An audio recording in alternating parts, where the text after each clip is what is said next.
Oh, ang, pinagtatalunan ngayon, nag-resign ba o magli-leave of absence lang si Romualdez? Ay ang malinaw, ang malinaw resign.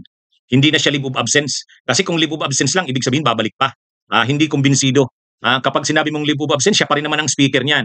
Ang hinihiling talaga ng mga gustong, mapalitan na si Romualdez, hindi na ito maging sa speaker, ay, dapat, talagang hindi na siya speaker. Kung leave of absence, speaker pa rin siya. Kaya malinaw dito resign.